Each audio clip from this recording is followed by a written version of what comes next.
All right. Hello, Durud and Shalom. All right, Ali, what's happening?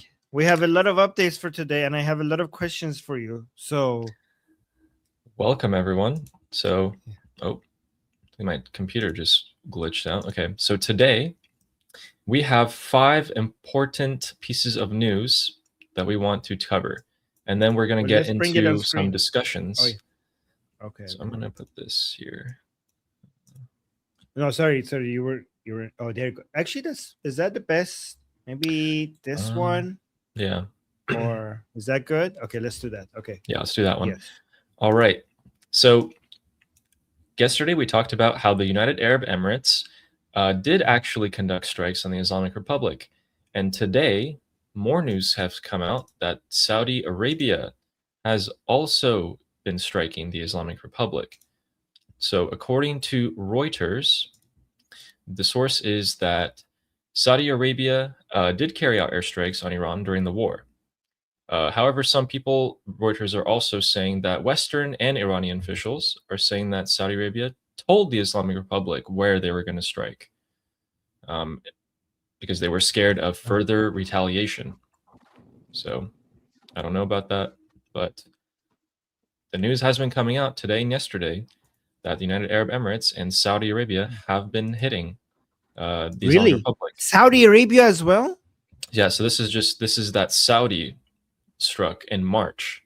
And I think it's interesting that these strikes were conducted. So the UAE hit the Islamic Republic in April, Saudi hit the Islamic Republic in March, but the news is coming out now. So I think that's cool. That is crazy. Going back in on the map, one thing that was pretty significant that happened is that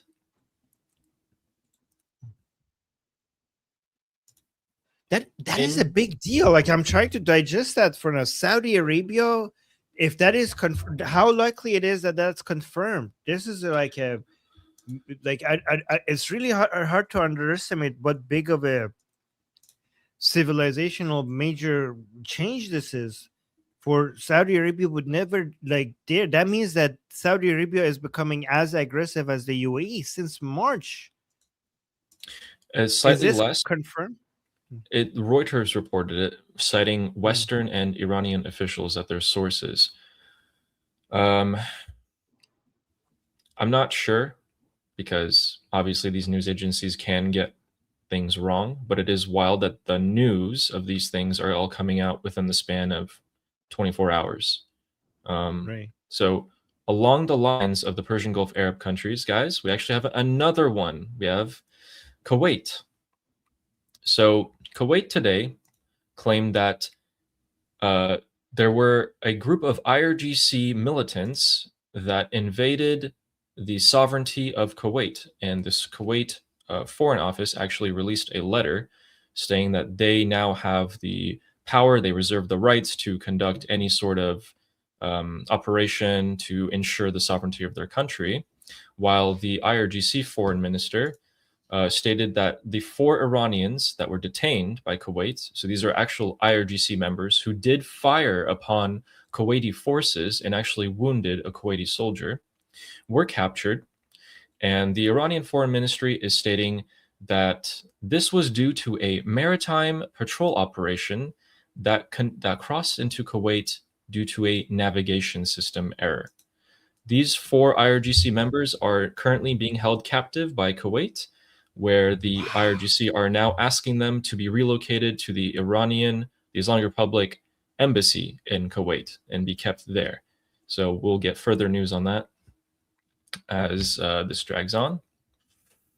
Which is, We also had a Bahrain situation as well. I don't know if you saw that. I saw some reports on Bahrain having some conflicts with regards to certain Shia people, thinking that they're connected to the IRGC. I saw something about that as well. I didn't see that, but that makes sense. Was it like a spy situation? I'm gonna look it up.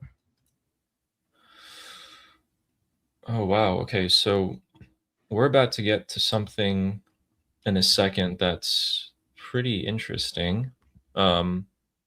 Another pattern that we've actually seen before the strikes, but a little supernatural as well. So going back to the map What? here, we'll actually talk about that first. So right here, there was an earthquake today that happened not too long ago, maybe a couple hours, where the epicenter of this earthquake was Pardis.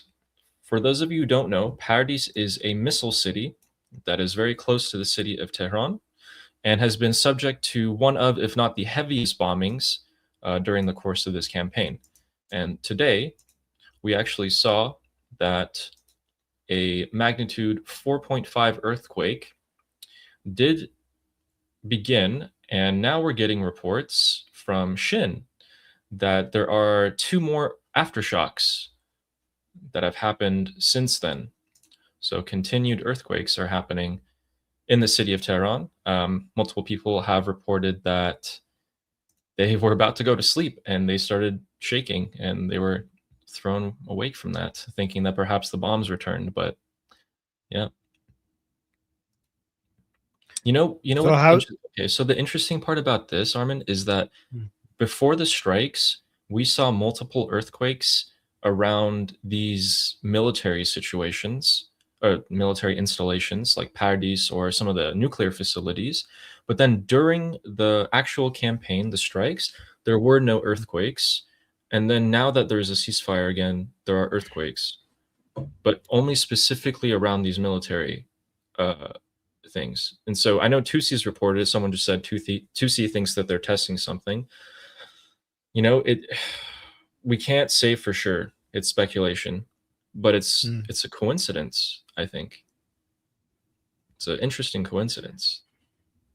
So you're saying we just had an earthquake inside Iran during the ceasefire period, and you've seen this happen before, and are you suggesting that the ceasefires are the Islamic Republic testing something? Like, do you have other than it being a coincidence, is there anything else that suggests that? No, that's it. The only assumption that the logical assumption that I'm making is that the time period at which they're happening. So let me actually, because this was a big earthquake, wasn't it? Yeah, 4.6. It's not small. It's a mid-grade earthquake. Yeah, you'll definitely feel it. Can test, like, weapons tests actually cause something that massive? The idea is that the weapon itself wouldn't cause the earthquake, but it would trigger a fault line, and that Oh, fault wow. line would, it's like how an avalanche starts, where like you can roll a small snowball off the top of a slope, and then that snowball picks up and causes the entire slope to cause an avalanche. It's kind of like that idea. So if they're testing weapons underground, that could be a possibility. I will look that up, but before I look that up, with regards to Bahrain, because you covered Kuwait, the UAE, Saudi Arabia, but let me tell you about this. On May 12th, okay, so we had a life sentence. A Bahraini court sentenced a woman to life in prison for sharing photos and coordinates of vital sites with Iran's Revolutionary Guard. So there's that. We had mass arrest. Security forces arrested 41 individuals linked to an IRGC backed cell accused of espionage and spreading the Velayat Faqih ideology. Bahrain, by the way, is really dangerous for them because they are majority Shia ruled by Sunnis. So the Islamic Republic has always looked at Bahrain as a potential place that they could have a Shia revolution against the Sunni rulers there, right? And then we have Bahrain is currently co-authoring a UN Security Council resolution to halt Iranian maritime economic terrorism in the Strait of Hormuz. And there are 3 MPs were recently expelled from parliament in Bahrain for opposing royal decrees that strip citizens from citizenship from individuals supporting Iranian interests. These are the updates in Bahrain. It sounds like the Bahraini government has a pretty tight leash on its MPs if they were able to do that so quick. Right. Yeah, I heard about that Bahraini situation about that the woman with the selling of information or spying essentially. But it seems like if I didn't know any better, I would almost guess that the CIA or Mossad went up and dug all this information on the Persian Gulf Arab states and is releasing them all at the same time. Like they already had this information about the UAE, Saudi joining in on the strikes, and they decided to release them right now, right before President Trump goes to China. Because if I'm Israel, I imagine that I actually have a little bit of anxiety with Trump going to China and potentially making some sort of deal that could be to Israel's deficit.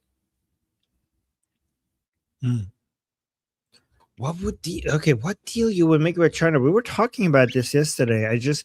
We were talking about what United States has to offer to China for whatever they want regarding Iran.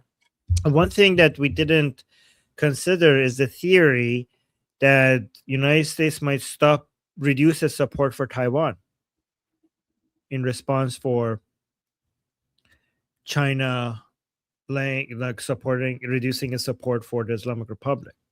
So this is what some of the people think when it comes to the Dundro doctrine, is that President Trump, again, not my theory, okay, but it's out there, President Trump's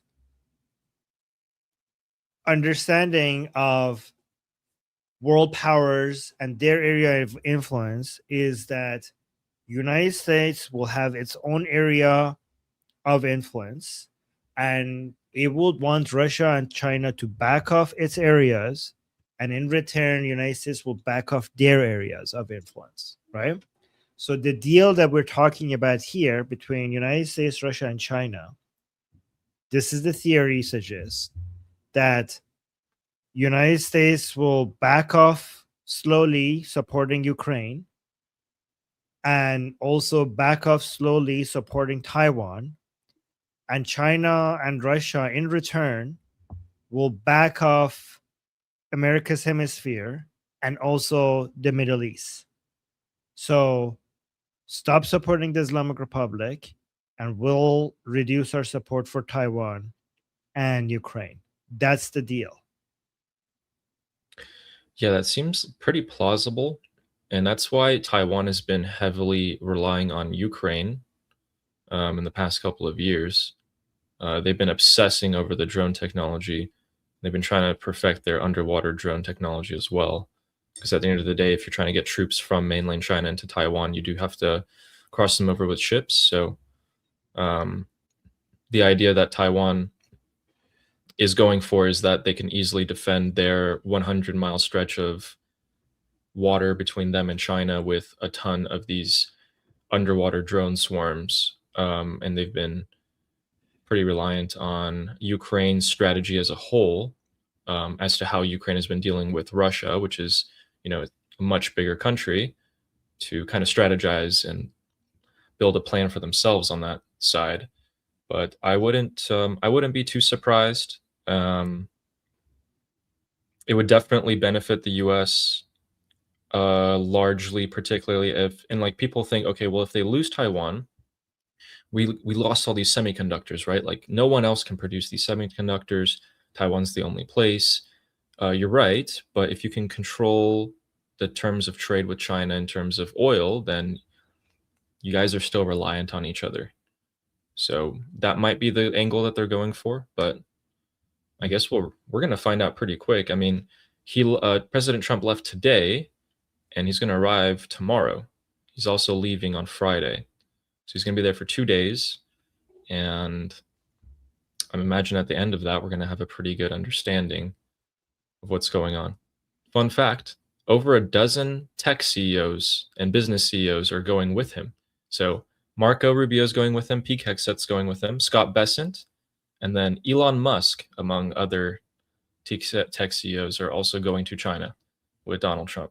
So they're going to be discussing a wide variety of things, because you can tell from Pete Hegseth being there. So obviously they're going to discuss Iran, etc. Yeah.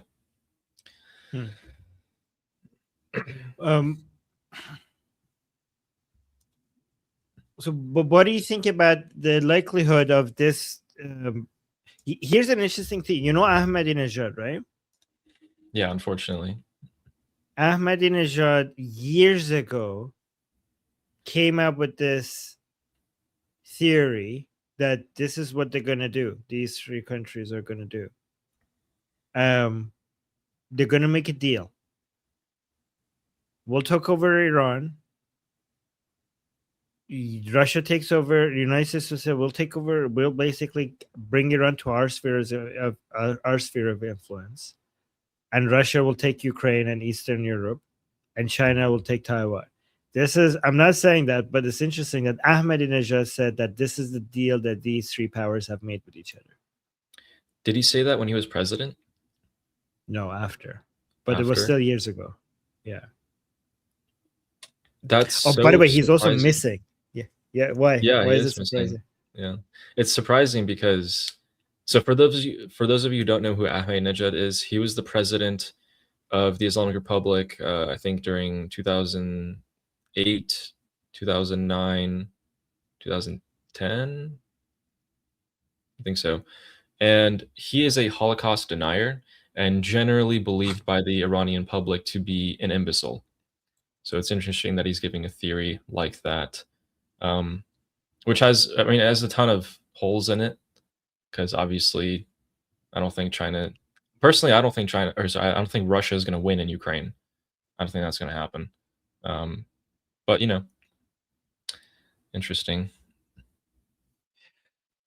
By the way, you're doing your segment on school in how long? Like how long from now? I just wanted to make sure that people know about this. So guys, Ali is going to go to our discussion group, which is the link is right here, in 3 hours from now, correct? So it'll be 3 soon. So yeah, 3 hours, yeah.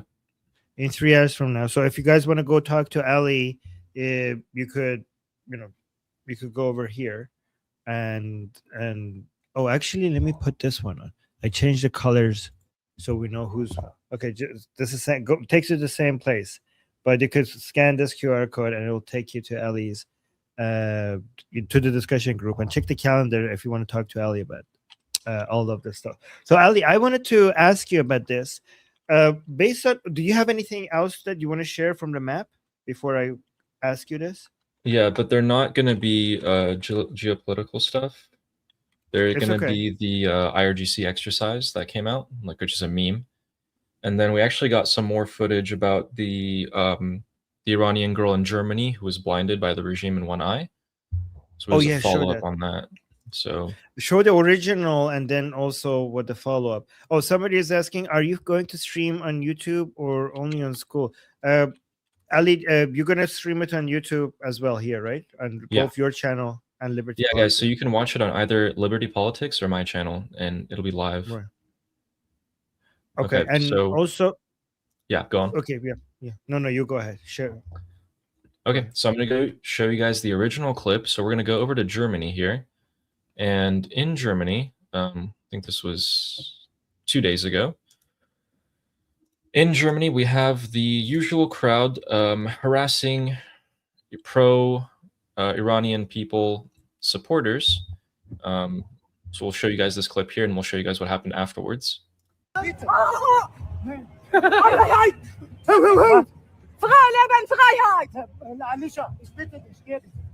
lass sie. Lass sie.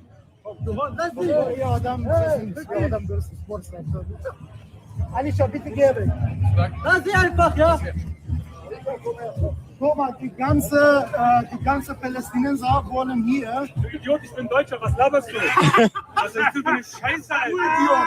Islamic Republic is terrorist!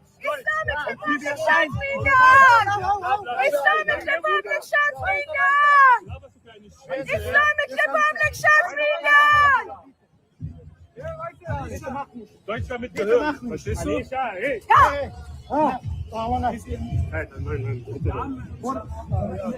Alicia!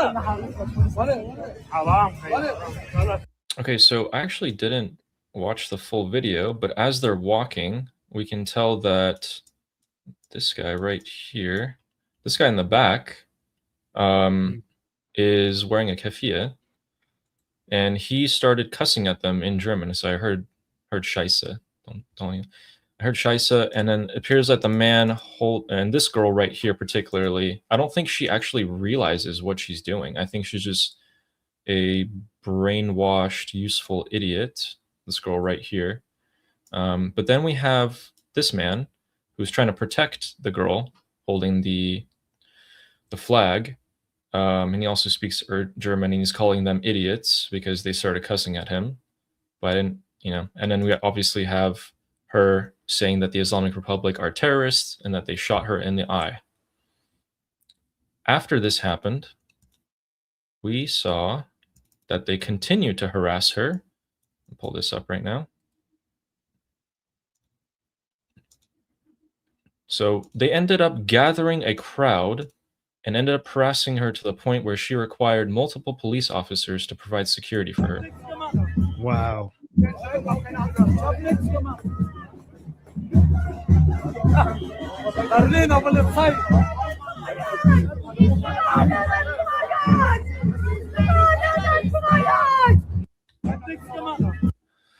So, yeah, I think that was interesting. And these so guys are bizarre that speaking in you have- Arabic. So, I'm assuming this is a white European girl attacking this Middle Eastern girl for saying that the Islamic Republic is terrorist. Right? We have a white European girl with a Palestinian flag on her cheek attacking this Middle Eastern girl who is saying Islamic Republic is terrorist and pointing out to the fact that they shot her in the eye. This is insane. These people are vile. I think only 6 months ago, that girl wouldn't have done that. Oh, really? Why? Why do you think that? Because I think she wouldn't have been able to even differentiate what that flag meant, and she would have just seen a Middle Eastern woman and just been okay with it. But now that she's learned to associate the flag with the enemy, like pro-Israel, pro-US imperialism, now she's like, that's bad. Even if this woman has been blinded and and maybe hundreds of thousands of women have had horrible things happen to them, but the US and Israel, so it doesn't matter. So this happened in Germany, right? Somebody was asking. Okay. Actually, that's a very good point, because that should suggest that our movement has been very successful, because now people recognize that flag as their enemy. So if people end up hating the lion and sun flag as much as they hate the Israeli flag, that's good, because that means that we have managed to. First of all, we're being hated by the right people. We don't want these people on our side. Like if these people like us, then we're doing something wrong, right? Also, that means that we're getting the recognition that we need for the lion and sun flag. I mean, it should be an honor for us to be as hated by these people. Another thing, which is a very this is a sentiment that's shared amongst most Iranians in Iran, who are very interested in the political events that have been going on. Because, guys, there are Iranians in Iran who never have liked politics, have done their best to stay away from them, and right now are just trying to weather the current storm out. Okay, but most people are interested. Everyone wants to know, in addition, so what Armin was saying, in addition to those points, we know who stands against us. We know who was there and who wasn't. And the Iranian people are very, very interested to know and remember for the future who was there and who wasn't, which actually reminds me of something. Did you know that today the Norwegian foreign minister visited Iran and held meetings with IRGC, and they shook hands and they took pictures? That is something that the Iranian people will not forget. Not forget, especially now. Like, what other foreign ministers are coming to Iran right now to shake IRGC's hand? Why Norway of all people? It's Do you have that? yeah, I'll find it in a second while I look for it. You know, Norway's politicians, and unfortunately the population, is very, very, correct me if I'm wrong in the chat, but my understanding is that they're very anti-Israel, pro-Palestine, pro-axis of resistance population and politicians. Is that, do I have the correct understanding? Yes. Somebody's saying, yeah. Fine Stars is saying Norway has fallen to communist hands. Yes, Neil Bunny is saying yes. I found the clip Correct. posted by Iran International today. Okay, you want to bring it up? Oh, there.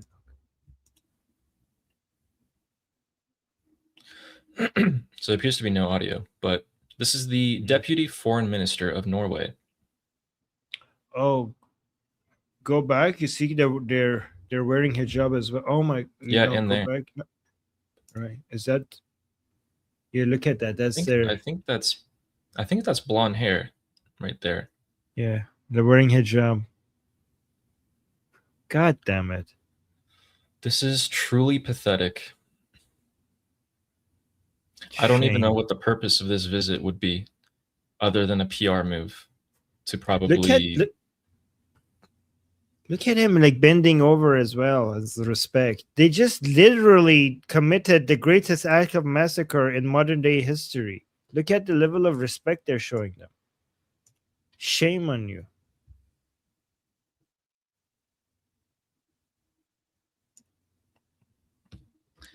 See, the Iranian people are never going to forget this right here. This is going to be a pretty big stain on Norway. And yeah, you can see actually another Norwegian woman in the back speaking with someone from IRGC's team, and she's wearing the hijab. But don't worry, guys, because they pulled the headscarf a little back, so they're actually very progressive and liberal. No, oh my god, it's disgusting. You know, sometimes I feel Norway doesn't even pay a price for this horrible position that they're taking. Like, they not only they're supporting these Islamic terrorism, but they're also not allowing it in. So they're the greatest hypocrites. They're like, you know what I mean? Like, you don't see as much of them. Like, correct me if I'm wrong, guys, because, you know, the Spanish government, for example, is supporting Islamic terrorism, and they're also allowing it in Spain. But Norway, I feel like they are saying it, yeah, like, let's support that garbage for other people, but don't bring it into our own backyard. Someone in the chat asked, actually, You could highlight. Oh, yeah. Hey, Ali and Armin. My question to do with the mullah coming out of the IRGC supporters saying that Mosshaba was fine and will come to talk to them all. Do you think they picked someone to take his place and that they would make up a story saying that he had massive plastic surgery, but it's a whole different person because Mosshaba is dead? Do you think they would have a fake Mosshaba? Okay, so I don't know. I think Mosshaba is still either completely out of commission medically or he's dead. Really? What makes you say that? I think they would have released even like an audio of him. So you think Pezeshkian just came out with, like, completely made up that story because like he's a better liar than like he just was like, oh yeah, I met with him. He was so great and it was such an honor, and he just completely made. I mean, I know these people lie, by the way, guys, right? But Pezeshkian is so retarded that I think you could tell if he's lying from his face. It's just amazing that he has that skill to lie like that. I think the Islamic Republic released a picture of Pezeshkian meeting with Mojtaba, didn't they? No. Oh, they didn't? Okay. There's nothing. There's nothing. By the way, plastic surgery is not an option because like it doesn't work like that. Like, I don't know, do we have plastic surgery hasn't gotten like Mission Impossible level, you know, we haven't gotten to the point where you could do that, where you could make somebody look like somebody else. We don't have that yet. So I don't think that that's an option. I mean, we don't still even have the option. If somebody's face is damaged, we don't even yet have the technology to make their face exactly like how it was. We don't even have that, let alone making somebody look like somebody else without anybody being able to tell. Oh, what if okay, here, this is not the case, okay, at all, but let's just for the sake of argument, what if he's dead and they just bring someone else with burnt face and we're like, yep, his face was burnt and he's somebody else, it's completely somebody else. They could do that, but I'm not saying, I'm making, like, I'm not being serious about that. Yeah. I think they just lose more. I think if they showed Mojtaba in any way that isn't him at full strength and like looking strong, I think they have more to lose, because right now everyone's kind of envisioning him the way they want to in their mind. But if he actually comes out, now they clearly know the situation. If he's dead or so severely injured or in a coma that they don't want to bring him up, what is the plan for the Islamic Republic? Are they just going to indefinitely be like, yep, we're not going to show, like, are they just going to go with it for years like this, like just not bring him out? Like just with like the Imam in hiding, kind of like the Mahdi. That's what I would do.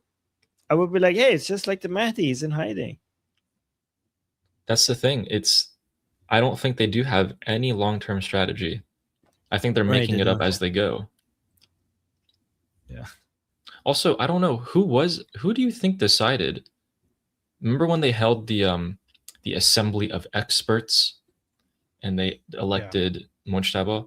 I wonder who was the driving force back then. It was the IRGC, because we had reports that people from certain members of the assembly experts, there was a report that was in the media that said that the people who are not who are not willing to support pick Mujtaba should be investigated.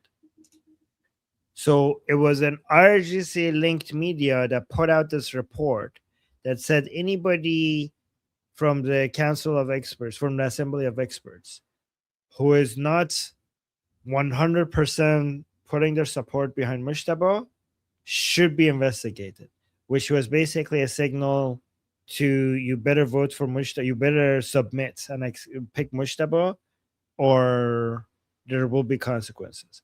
And I'm pretty sure everybody within the Assembly of Experts completely understood that this is not really their choice, that the expectation is to pick Mujtaba. I'm pretty sure there was a fake vote and people voted for Mujtaba, but I'm sure it was with the understanding that it's not really an option to pick anyone else.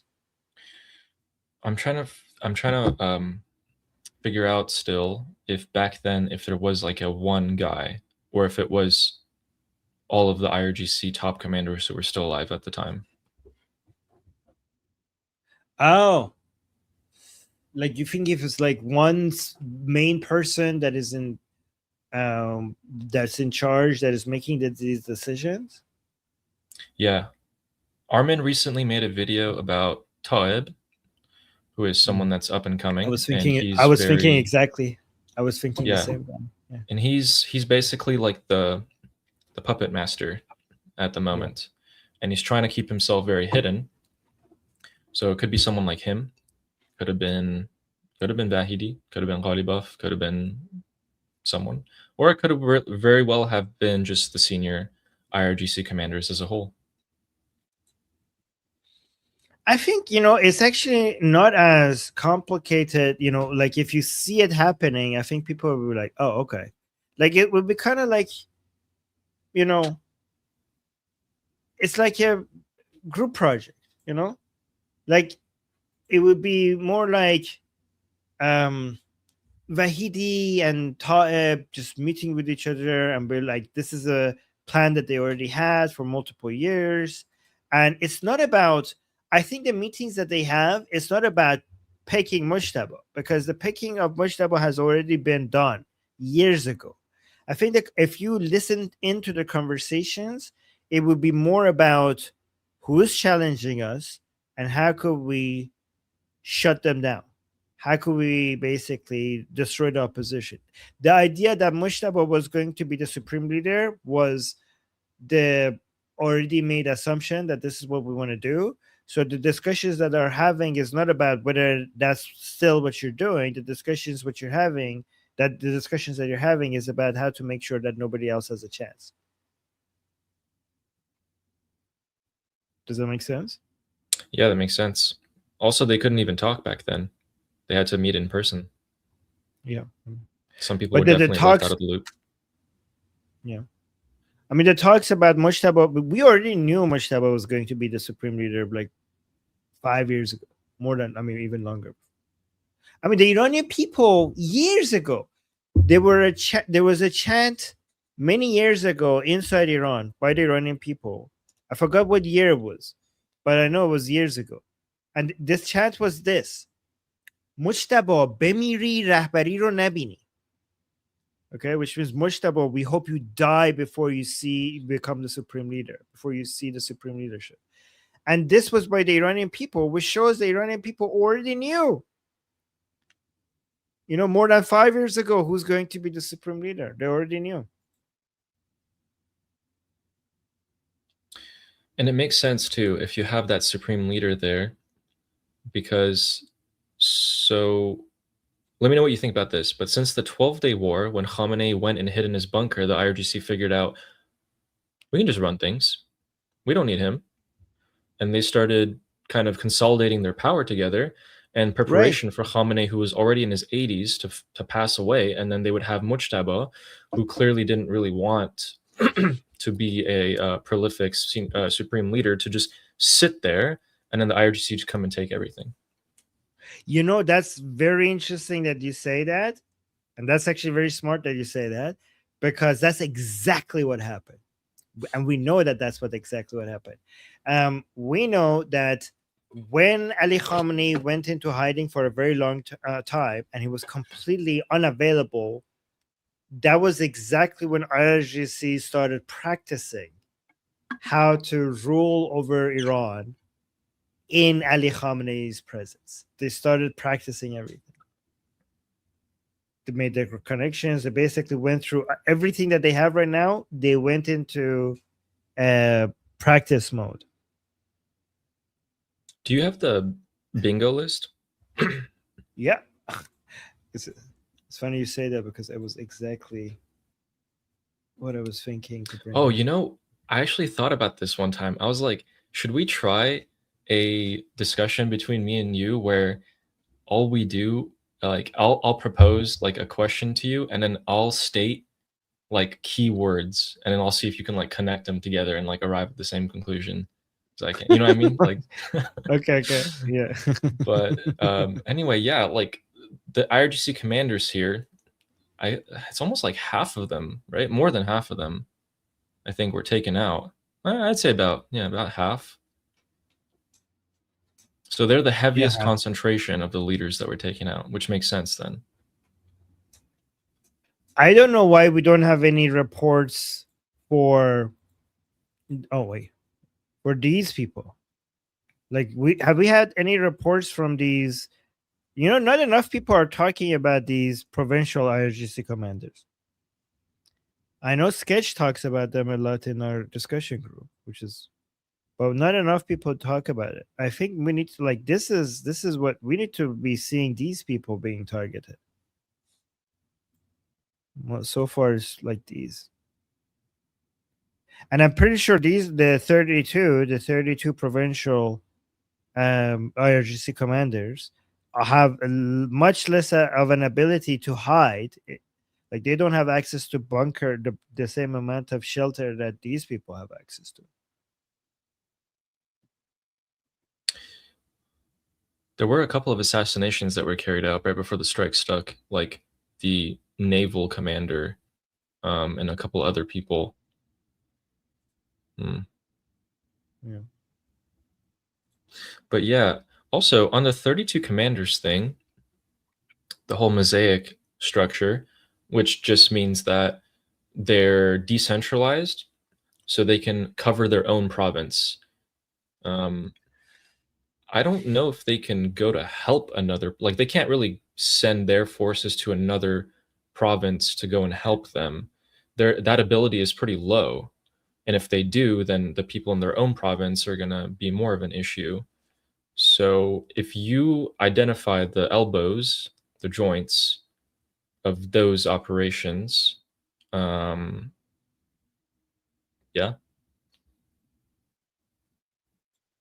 Yeah, and also from the 32, which ones are the most important? Like which provinces are most important?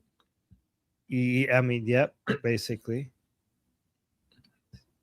Yeah, I mean, I would say what? Alborz, Fars, Khuzestan. So Anyone else? I think all the southern ones. All the southern ones? Especially- Like Hormuz gone? Well, I mean, Yeah, well, I Hormuz mean, gone, they're all everything close to the Persian Gulf, right? because you think of the launchers. Yeah, I'm thinking of. Oh, here's actually something that we need to discuss. I think the main thing that will give the United States the ability to just continue the military operations and the naval blockade and anything else they want without any problem for as long as they want is opening up the Strait of Hormuz, right? I think that the only thing that is putting pressure on President Trump is the Strait of Hormuz, right? So if the Strait of Hormuz is open one way or another, this could become a very easy long-term project for the United States where time is completely on their side and they have nothing to worry about. And they could just drag this on for the Islamic Republic for as long as they want. And there will be, and also in the United States, the politics of it, people will move on, not care about this. Like we will go into a slow moving military operations against the Islamic Republic, and the American voters will stop caring because oil prices will drop because of the Strait of Hormuz is open, and the blockade against the Islamic Republic will continue. The United States is basically not paying anything in both dollars and lives that significantly for it. It's very easy to maintain the blockade, and they just stay there for as long as it takes and just watch this slow fall of the Islamic Republic. I'll counter it by saying that all roads lead to the Iranian people. Right. Even if you have But- the IRGC starved and you take as long as you want to starve them economically, you don't have boots on the ground. And if the Iranian people are so destitute and weakened, and if they most importantly lose their will and morale, so maybe there is a timer. The Iranian people are not going to. Okay, here's what I noticed about the Iranian people. Okay, the Iranian people have lost their morale many times, and they regain it back like that. Okay, so we have had the Iranian people losing hope, losing morale, losing motivation. Okay, getting disappointed again and again and again. And as soon as with the sign of the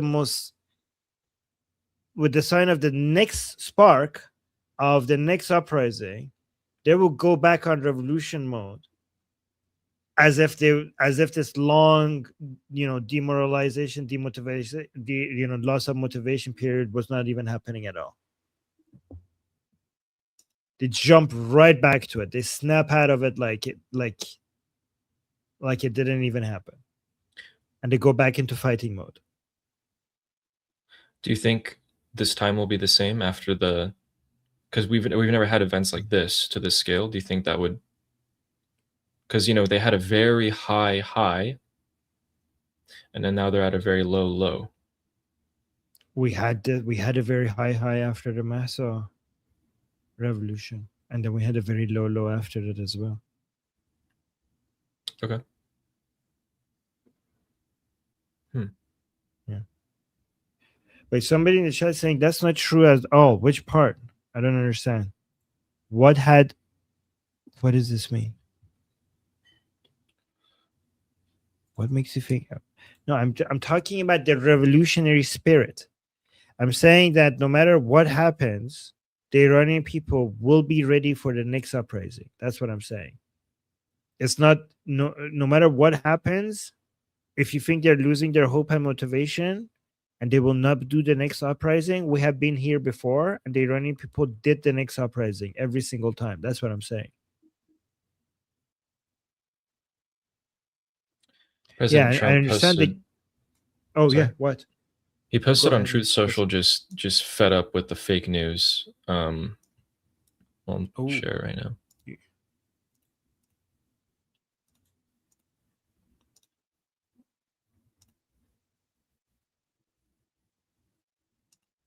You want to bring it up? Oh, I have to remove that. There we go. Yeah, he's had it. He's fed up. He's currently on the plane as well, so he has a lot of time to post.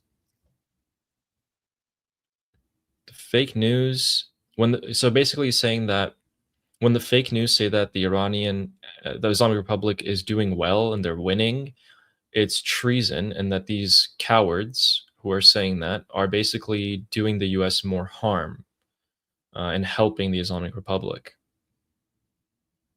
calling them losers, ingrates, and fools. The country, they have no navy, their air force is gone, all technology is gone, that's new. Their leaders are no longer with us, and the country is an economic disaster.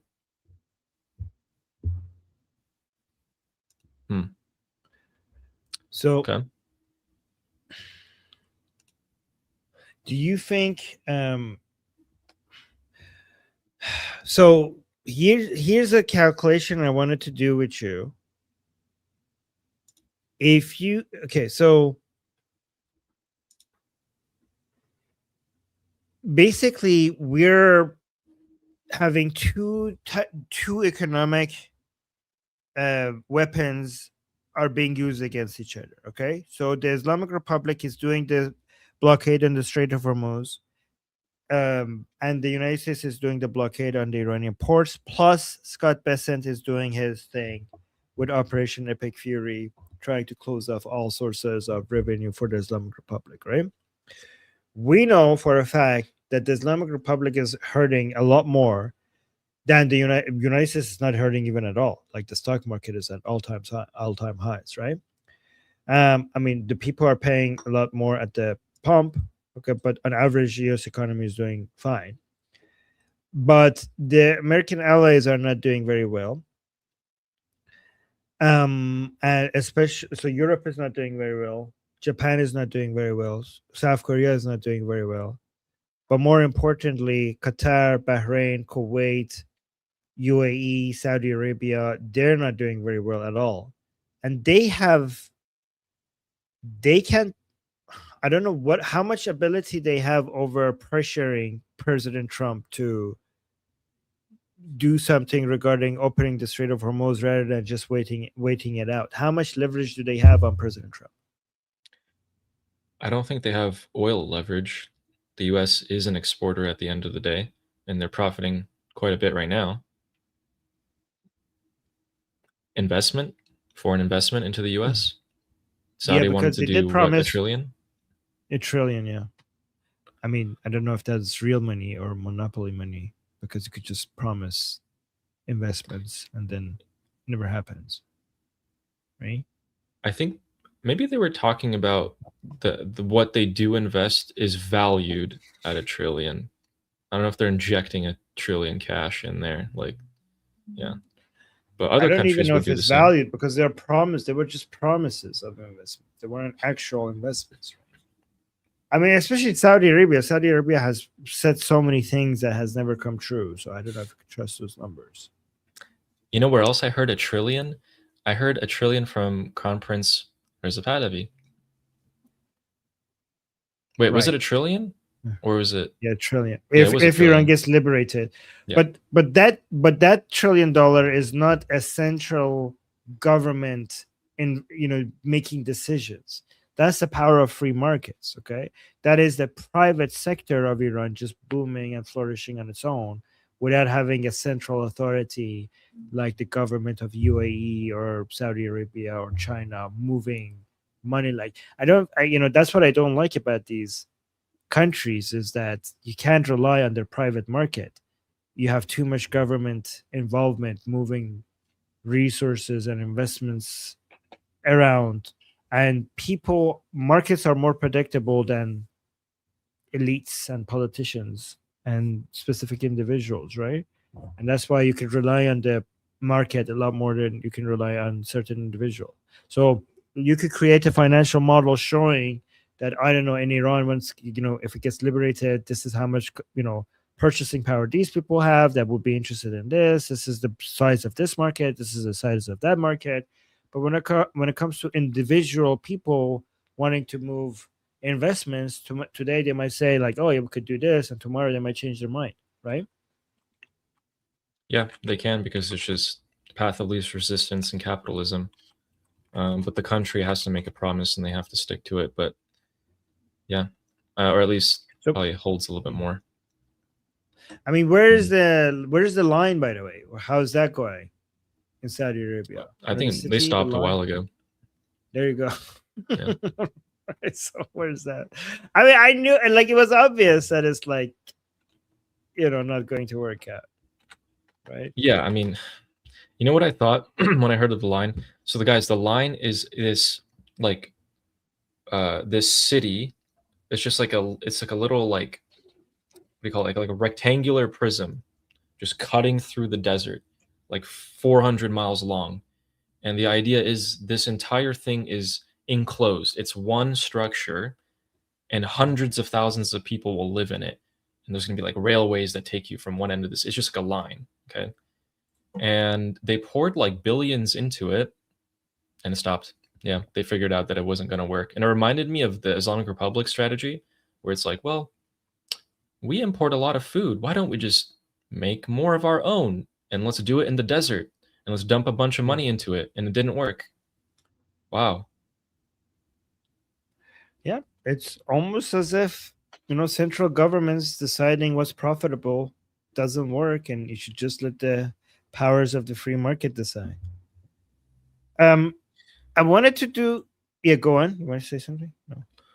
No, I was gonna ask Gemini what leverage they have, and it was just saying the economy first relationship, financial commitments. So like the investment number, and then they're saying that because Trump he wants to be seen as a unifier, like the peacemaker president, that the Gulf states hold the keys. So like ending the conflicts across the Middle East, maybe they'll help him with that, which is a far cry in my opinion. As far as I know, Israel is like the only country that is doing that. Hey, we got a super chat. We should check this. By the way, I forgot to read super chats in our previous stream, which is like really bad. So look at this. Now RKB is saying, Armin, the girl shouting the shouting she got shot in the eye is, oh, okay, sorry, I thought you were saying something else, is Kosar Eftekhari. She's in Masih Ali Nejad's team. She says woman life freedom in German in the clip. Okay, so guys, like, first of all, I don't know if she's Masih Ali Nejad's team or not. But and if she is, then I mean I'm against Masih Ali Nejad. But honestly, when somebody has been shot in the eye, my disagreement with them over them supporting Masih Ali Nejad and she being harassed like that. I mean, I'm pretty sure you agree with me, by the way, on this. I just wanted to make clear for other people. When somebody's being harassed and somebody who's been a victim of the Islamic Republic being shot in the eye, we would need to support her against that attack, regardless of our disagreement with her on her being on, if she is on Masih Ali Nejad's side. That disagreement is secondary to her, the fact that she's a victim of the Islamic Republic, and also that she's being harassed by that woman. Right? Do you agree with me, right? I completely agree with you. There's Yeah. levels to this, guys. You can't just blanket statement this. It does turn out that she is a part of Masih Ali Nejad's team. They actually have a lot of pictures together, have attended conferences together. And yesterday, Masih Ali Nejad posted on Instagram. They co-posted together. So both of them posted this. It says Masih Ali Nejad and Kosar Eftekhari talking about this. So yeah, that checks out. Somebody's saying, so she's anti-Pahlavi? Not necessarily. Not everybody. I mean, she's still. I don't know. She might be. She might be, but doesn't really matter. At the end of the day, she's a victim of the Islamic Republic, and she's been shot in the eye. We could just disagree with her over her support with Masih Ali Nejad. That's just a disagreement. You know what's interesting? So Masih Ali Nejad just posted that clip of her getting harassed by that girl on her Instagram, and there's the flag in it. Has she posted the flag before? Oh yeah, the lion and sun flag. Okay. Many anti-Pahlavi people still, many anti-regime, anti-Pahlavi people, you know, still are. We still use this lion and sun flag. You know, Kind of makes sense that she joined Masih Ali Nejad's camp, because I think she was wounded after the Massa uprising. So I think Masih Ali Nejad was pretty prominent back then. right. So let me actually respond to this. Somebody's saying the way I look at this, we all have one goal, and this is the fall. And this is the fall of the Islamic regime. We all need to be united and eyes on the prize, which is a free run. Okay, I see what you're saying. The problem with Masih Ali Nejad is that she attacks Princess of Pahlavi. Okay, so anybody like the people that we are against, we didn't just turn against them because we disagree with them. We can tolerate disagreements. Okay, they attack Princess of Pahlavi, then the pro-Pahlavi people are just responding to those attacks, right? If they wanted to be united with Princess of Pahlavi instead of being against them, then Princess of Pahlavi has that treats them with open arms, and he always welcomes anybody who would like to work with him. We pro-Pahlavi people, we are just defending against the attacks that the anti-Pahlavi people have against Princess of Pahlavi and our side. We're just responding to it, right? And like so it shouldn't be the pro-Pahlavi people shouldn't be told. People shouldn't go to tell pro-Pahlavi people to all be united with Masih Ali Nejad, because anybody who accepts Princess of Pahlavi then and his team and his plan, is one of us. It's in our camp. The people but you can't ask us not to respond to the people who attack Princess of Pahlavi. Yeah, I think Nemo's on the right track, Oh. but this is something that we should be telling them. Yeah, That's what you're exactly. saying. Like, tell that to them. Yeah, tell that to them. Exactly. It's interesting. The Prince of Pahlavi never attacks them, even after he gets attacked by them. Never attacks them, and continues to support them when they're in trouble. We got another super chat. Ari saying, "What's the deal with Nargis Mohammadi?" Well, Nargis Mohammadi is a reformer, leftist, anti-Israeli, pro-Palestinian cause, anti-imperialist, with ties to the MEK. Yeah, she's fake opposition, basically. You can think of it that way. She also gets fatter every time she comes out of house arrest. Yes, Living it up good. Also, yes, yeah, you're right. Actually, there were leaked videos out of him in prison, and they were having the best of. So, guys, just go look at Nargis Mohammadi's experience in prison and compare her experience in prison to somebody like Fatima Sepehri. Okay, and you can see like Nargis Mohammadi's experience in prison is like a hotel because she's fake opposition. But Fatima Sepehri's experience in prison is like hell. She doesn't like Nargis Mohammadi in prison. The Islamic Republic allows her to interview Angelina Jolie while she's in prison. Fatima Sepehri cannot even meet with her own son because she's pro-Pahlavi. Yeah. So another example of that, guys, is someone that you all know and hate. So Arakchi's nephew, his name is Ahmad Arakchi. He was sentenced to 8 years in prison because he had a huge part in the financial corruption and decay of the Islamic Republic banking system. I can guarantee you he's not suffering in prison. He's having a good time. He's totally fine. And then you have the actual people who are suffering and being tortured. A lot of them are put under house arrest, like these regime fake opposition people. And house arrest just means that they can do whatever they want. So, right. And also, whenever the Islamic Republic needs to bring attention to one of its fake opposition, they actually do start mistreating them, right?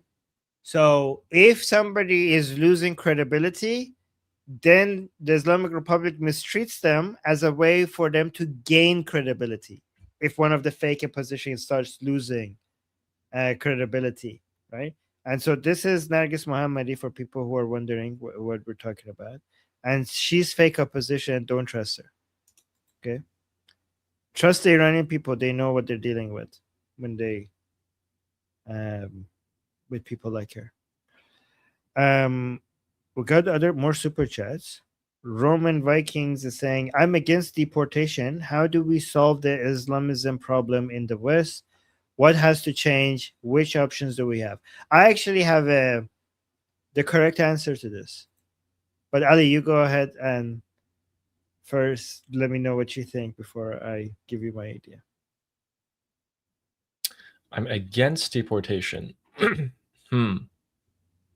Shoot. That's like the easiest, best way. Yeah, but why are you against deportation, by the way? I can't find a way around it currently. Well, I mean, obviously we have to have deportations as much as possible. But on top of deportation, I will tell you a non-deportation policy that nobody's going to do because it's very aggressive, right? I think that we should have a de-Islamification program for children in European countries and in the West in general, and call it de-radicalization. Okay, we call it de-radicalization, but it's de-Islamification, and we make homeschooling illegal. We make homeschooling illegal, and every child should go through this program, and there needs to be tests. We need to have psychological tests to see if it's working on children, right? And any signs that these children are being brainwashed against the de-Islamification program in school, if at home with their parents, they're trying to undo this, because you could figure this out. You could have child psychologists question these kids to figure out what their parents are telling them at home. And any signs that their parents are brainwashing these children with Islam at home will be labeled as child abuse, and will get child services involved. We get child services involved. And we start with warnings, and then fines if it continues, and eventually, if it continues, the separation of the children from their parents, if it continues, as a last measure. And this does two things. First of all, it makes the children, not as retarded as their parents. Okay, so we could basically bring them back to the society and make them assimilate using these de-Islamification programs. But more than that, it will scare the shit out of any other Muslims who want to come to the West, because they see what we're doing to their children.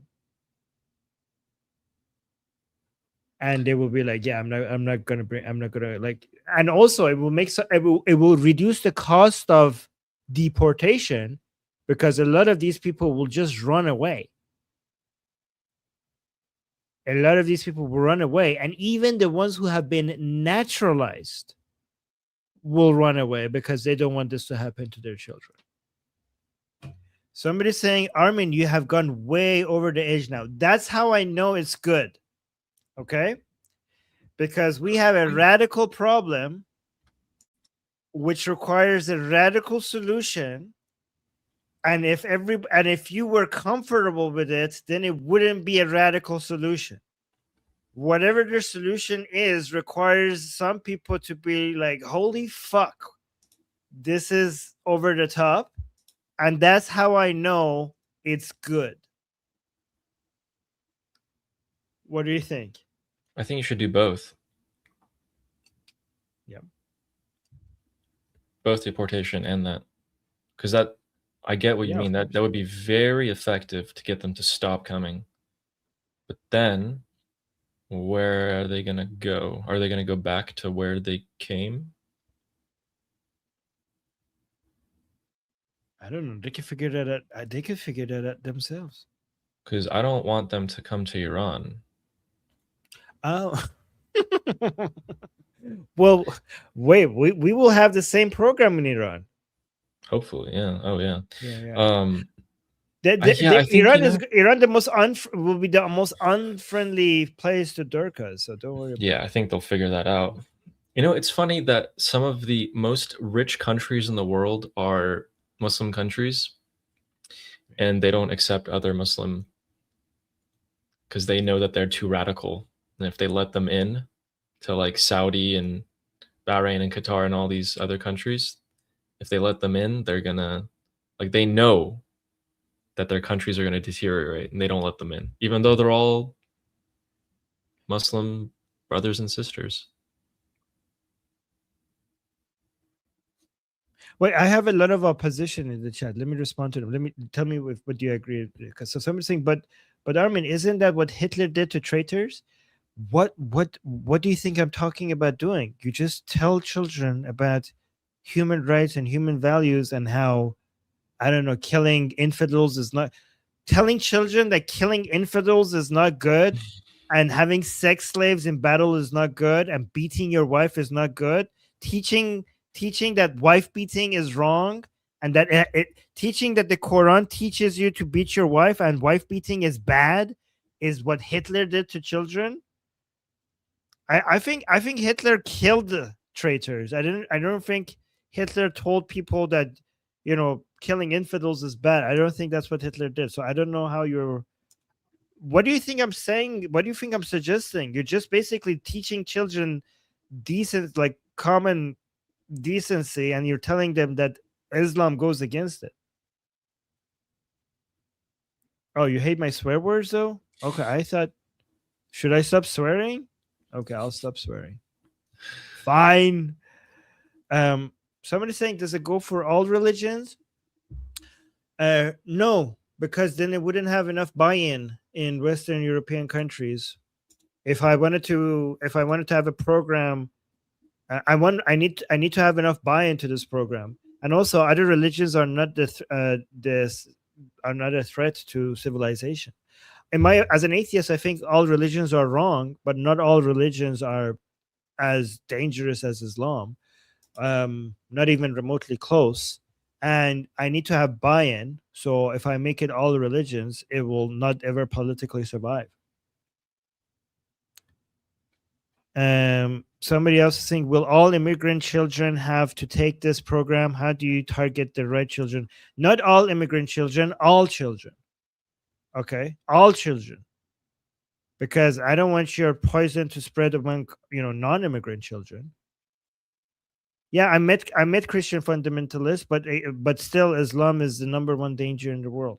Is Islam and communism and woke left and woke right ideas by far are the greatest threat to civilization. Again, I disagree with Christianity, but it's not even remotely close to the level of threat that Islam is.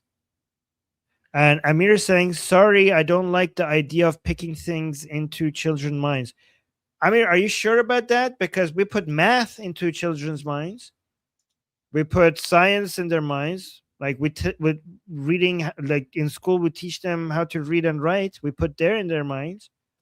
Are you against that? So I think teaching children that, stealing is bad. They do that in school. Teaching children that stealing is bad. They already do that in school. So I think when it comes to teaching children values, it's already something that is in every country, in every education system. So I think it's completely fine. I think teaching. Yeah. I think people are thinking that you're saying, yeah, we're gonna turn like all children against their parents, like all Muslim children are gonna be turned against their parents. That's not true, guys. We're gonna turn the radical families, which are the problem. Like this is a target to them. Like not everyone's gonna have a problem with being told, yes, killing people is bad, and just because they're a different religion doesn't make them like a horrible person. Having like multiple wives is bad. Slaves is bad. Listen, like, not everyone's gonna have a problem with that. People are gonna be like, oh, you're teaching that to our children? Great. Like, thank you. Finally. It's about time. I'm actually not against having multiple wives, as long as wives could also have multiple husbands. I think it should just be. I think you should be able to have multiple wives as long as also women are allowed to have multiple husbands. I think it should just be equal. I think it's fine. A lot of people already do that. Wait, yeah. It's like polyamory. Yeah, I think I'm for liberty. I'm just do what you want, as long as it's equal on both sides. Yeah, guys, I'm also not turning children against their parents. I just think that we just teach them common human decency and where these bad ideas come from.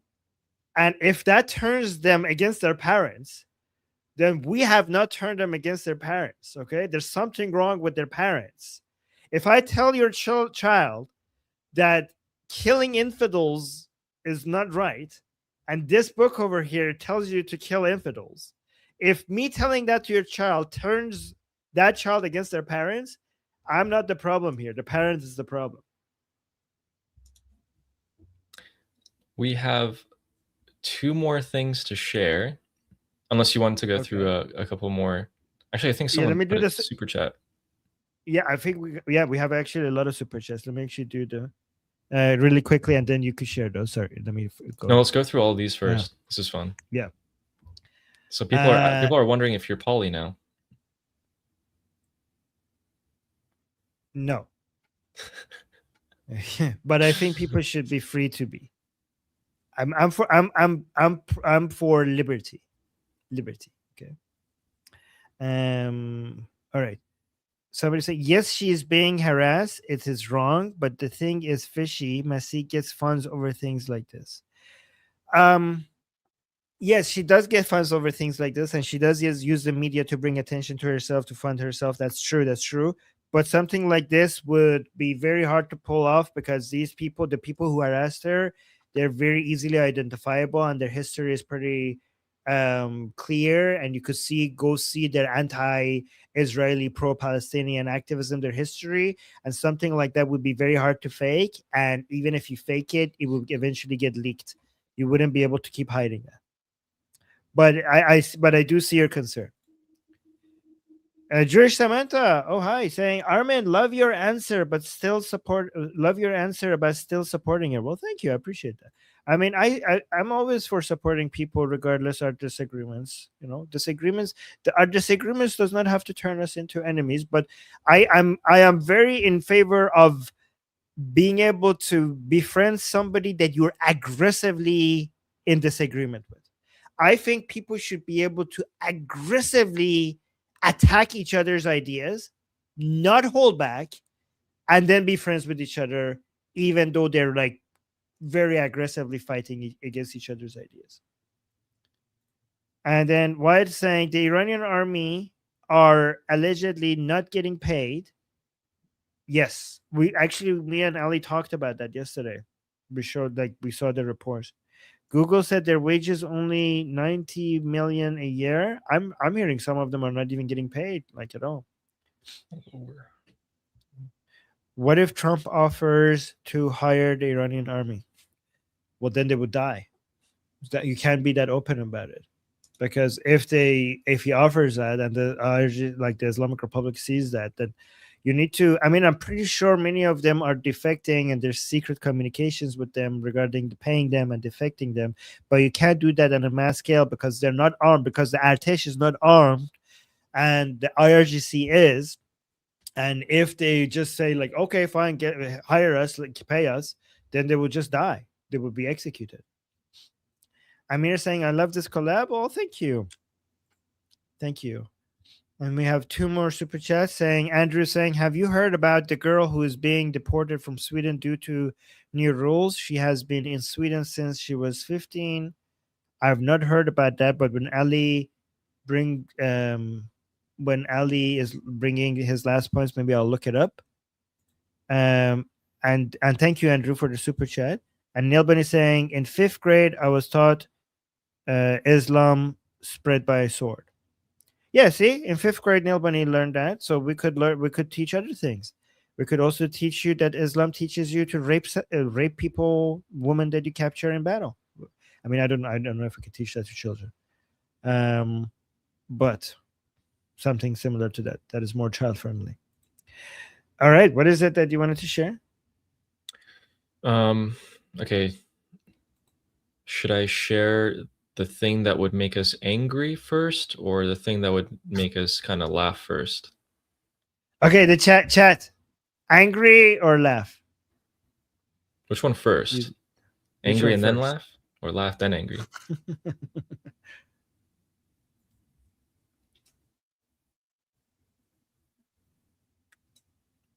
Laugh first? Angry first. Oh. Angry, then laugh. Anger, then laughter. Anger. Okay. Oh, wow. I think anger is barely winning. Okay. All right. Well, be prepared, or this may come as a surprise, and it also may not come as a surprise to some people. So, the Pope, the Pope has bestowed Vatican's highest diplomatic honor upon Iranian ambassador, is the title. What? To Mohammad Hossein Mokhtari, the ambassador of the Islamic Republic Iran. Wow. That's great. The prestigious honor of the Holy See, ranked among the Vatican's most distinguished knighthoods. He made him a knight? Wait, can he do that? Can you even how can the Christian Pope make a Muslim a knight? Why would you even want to do that? Is this Like, does he real? wanna- You're does he messing wanna- with us. Yeah, let me take this down. Let's go back to this. Let me double confirm this. What the fuck? This must be an Onion article or something. This must be a joke. Come on. I hope it is. Let me double check as well. This is like this is a degree of lunacy that I can't even. Did the Pope just meet a Shia cleric knight?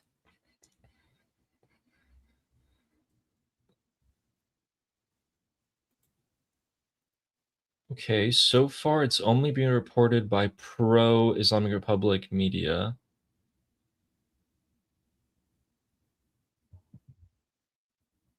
Press TV. People are saying it's not a joke in the chat. I only see pro-regime media, like Iranian state media, and then people abroad who support the Islamic Republic. Would be the first? Would he be the first imam that got knighthood? Probably. Ayatollah Mohammad Hossein Mokhtari. Interesting.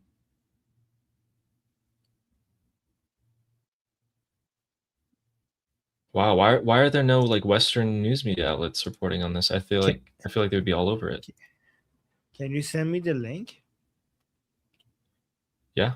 Yeah, maybe it's pro-regime propaganda. Hopefully.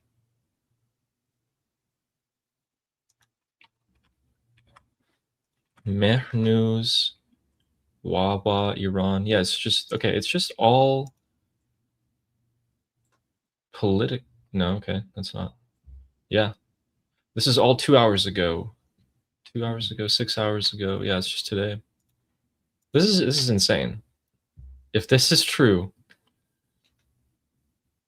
I feel like Trump's gonna go ballistic. I don't know. If it's only pro-regime, we have to wait and see.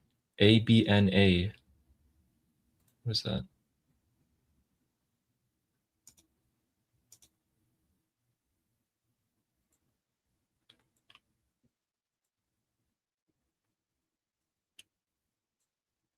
Yeah, maybe does the Vatican have a website where they do this? The Holy See. Yeah, let's see.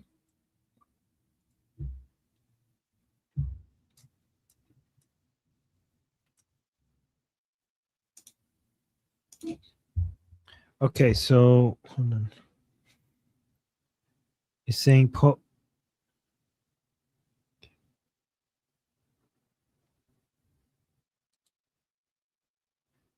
So I have Mehr News, and then we have West Asian News Agency, the one that you showed me. We have Palestine Chronicle, Tasnim News. This is also pro-regime. So yeah, we have to wait for. So WANA, is that a credible source of information? These are all pro-regime, so it might so be. we have to wait. Yeah, it could be fake. We have to wait. None of this. But let's keep an eye on it, though.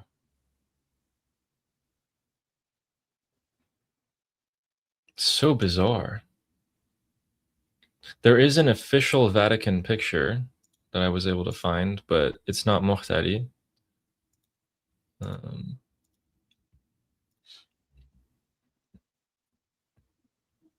So this was yesterday.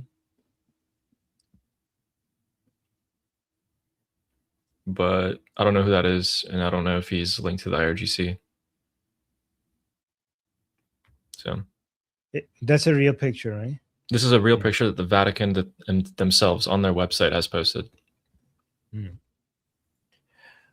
Oh, we need to also double check this other. Okay, so that was the angry one.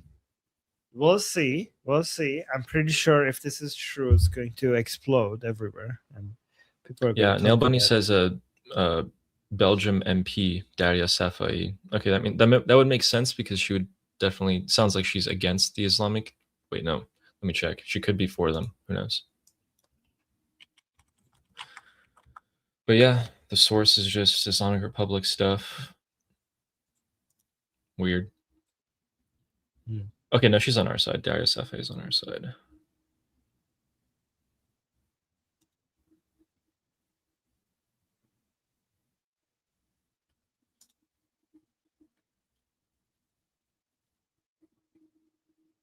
So weird.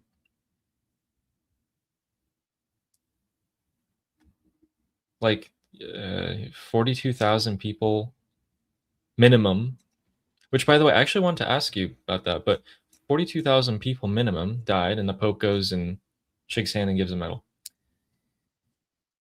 Oh man. So I want to ask you, like, or I don't know if this is a question that we should ask actually, about like the true numbers of the number of people who were killed by the Islamic Republic since January. I have no idea. I just know it's the minimum 42. Minimum 42. That's all I know. I don't know how high this goes. Back then, every day that we wake up, or maybe like 6 or 8 hours even, the number would double. And it was like 2,000, 4,000, 8, 16, 32, 42. And I was like, well, at that rate, then, yeah. I don't know. I personally think it's over 100. I wouldn't be surprised because the 42 number comes from what they did in 10 hours. Right? Yeah. So. And they were able to do that, guys. Oh, sorry. Go ahead. No, you go ahead. And they were able to do that, guys, because we found out that they did train for this. There were plans for them to do this. And the plans dated back, I think, around 15 years. So they've been preparing for it for 15 years in case that this happened. We know that people like Larijani was actually inspired by, what was it, the Tiananmen Square? Really? Was he inspired by that? Yeah, so he said stuff like that, like how he's praised the Tiananmen Square massacre, which is hell? like I didn't know that. It's not comparable to what happened in Iran at all. But no. So someone's saying, yeah. So why he's saying 10 hours is because on January 8th and 9th, the people were out and about for like a few hours, like 5 hours. So 5 hours Thursday, 5 hours Friday.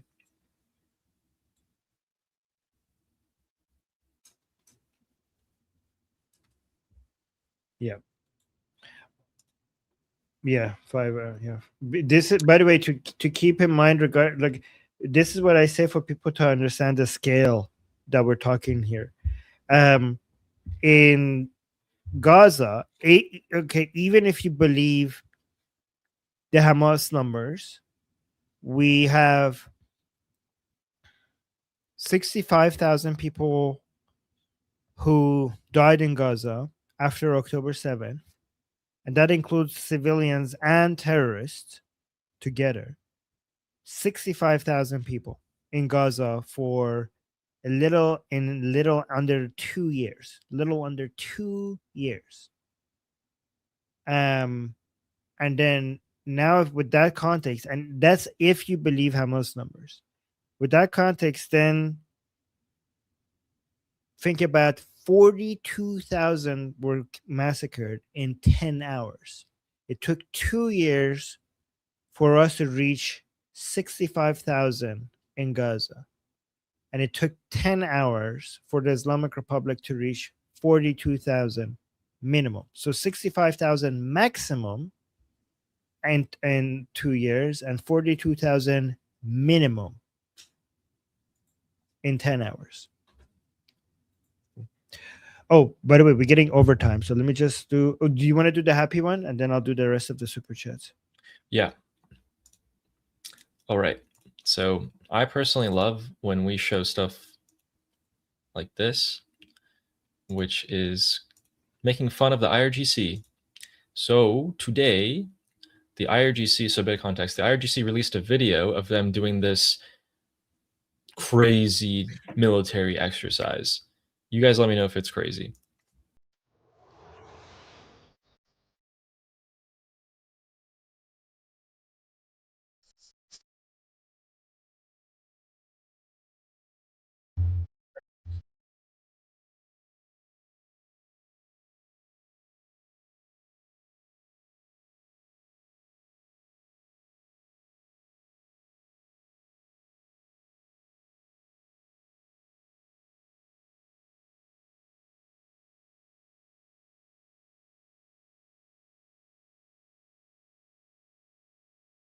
آزمایش بزرگ. Anyway, like what they have a single white beaten down Toyota. They have maybe 10 people maximum. This guy's holding an RPG without the warhead. He's holding a shotgun in the open desert. Not sure why. Go back but the best with part, the Toyota. Go back to Toyota. Like, this is the only reason why they think this is impressive is because you have a drone going around it. But it's just one guy behind. This is not impressive. Like, I just know it's dead quiet here. Like, no one's talking. Right. They're just kind of. And then the best part, okay, Oh my god. is. Oh, wait, I think it. Do we pass it? Oh, Oh, yeah. Yeah, brilliant. Okay, here we go. Look So you guys know what this is? This is a tarp of a helicopter. No. This is like, Oh no. I don't want to compare it to other things you guys have definitely seen on the internet, but this is a tarp. It's a tarp target. Oh my god. Like, that's what they did. Oh my god. This is unbelievable. It's unbelievable. Crazy. This is gonna. All right, by the way, guys, they released this to scare the U.S. and Israeli military. We have we have a couple pickup trucks. We have about 10 people left in the IRGC, and we do have a few drones. So if your helicopters are sitting on the ground like that, at a like, you know, like right over there, we will blow them up. Just so you know. If your helicopters are tarps, then be very afraid. Very, very afraid. All right, let me do the super chats and then we'll go. So have you discussed about the recent Reuters report on Saudi Arabia airstrikes in Iran during the war? Yes, Ali was talking about that right at the beginning of the show. I didn't know about that. I was shocked. So we need to actually look more into that because that's a big deal. This is a very historical new thing that just happened. Like Saudi Arabia actually taking I actually need to read that report because if this is confirmed, it changes everything. This changes everything. Trish is saying, I wouldn't want my kids in the public schools in the US. They already try to push their crazy ideology. Yes, I wouldn't want that either. However, if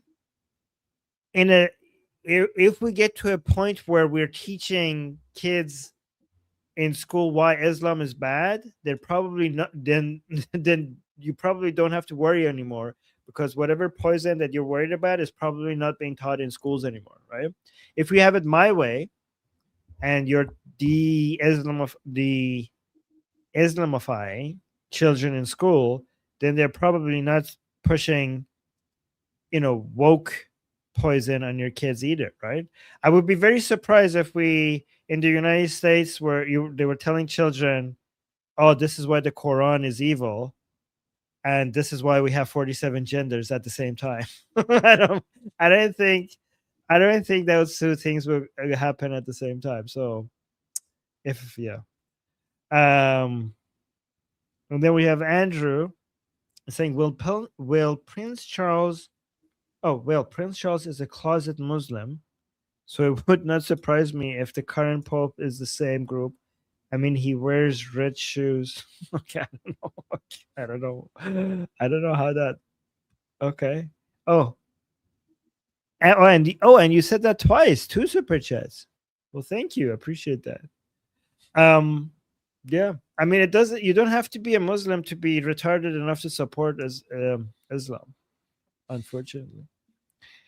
And then we have the final super chat saying, only source I find is Press TV reporting Mokhtari received the Medal of Pious Total Fabrication, in my opinion.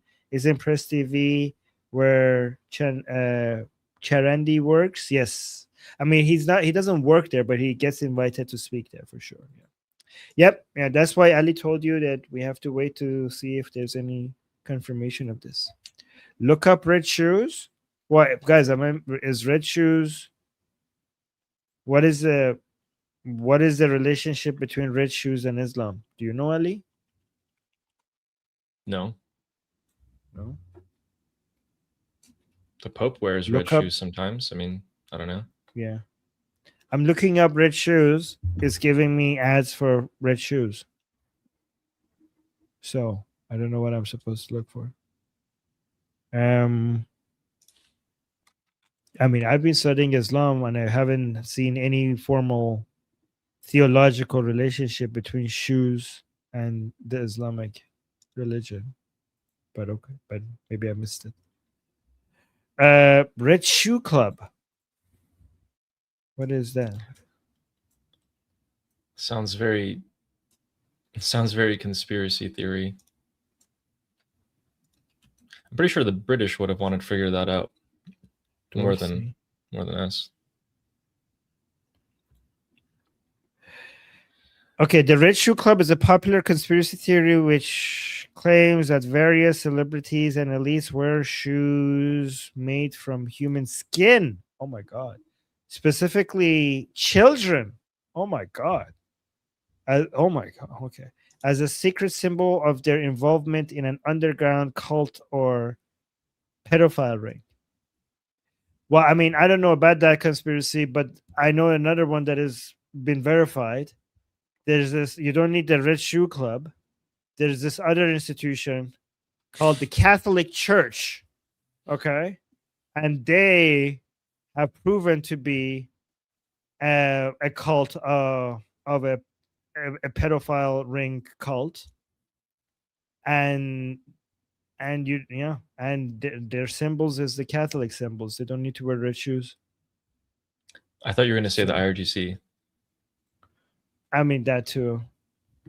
I mean, I think the Pope makes him more of a member of a pedophile ring than wearing red shoes. Right. But yeah, also the IRGC. Okay. Anything else before we? Oh wait, guys, don't leave. You should subscribe to Ali's channel. Hold it. Subscribe to Ali's channel if you're watching this on Liberty Politics. Let me see how many subscribers you have now. 460. Wow! Oh my We're getting God! there. This is a really fast growth. We're getting it to 1,000 very fast. Guys, Yeah. Ali just started and is getting to 1,000 subscribers very fast. Guys, get Ali to 1,000 subscribers. Link is in the chat. Ali Samani, this is the one. Go and subscribe. And the link is also in the description. Also, if you guys want to talk, we have school discussions, group discussions that we have, and then starting in 2 hours. Mine is starting in 2 hours. And then Armin does his at every day at 12 Pacific time. So that was 4 hours ago. Yes. So let me actually put the link to the school. Okay, here. Let me actually use this link. Yeah, I should have used this link here. All right, guys. So here's the link to school and to our school community. So Ali will be there in about 2 hours, you say? Yes, less than 2 hours. So here, let me show you. So guys, the link is in the chat. The link is also in the description. This is the community. When you go in there, you could check the calendar and you can see Ali's segment is coming up in 2 hours. So that's Ali. See guys, this is my segment. You could come talk to me. And this is Ali's segment, which starts in 2 hours. And you could go talk to Ali. And this is open. Open discussion means that it's open to all. All right.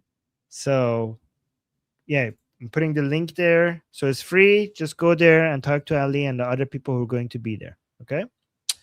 All right. So yeah. All right, guys. That's about it. We'll talk to you again, same time tomorrow. And yeah, all right. So I'm Israel Chai. Long live America. Javid Shah. Payende Iran. Iran.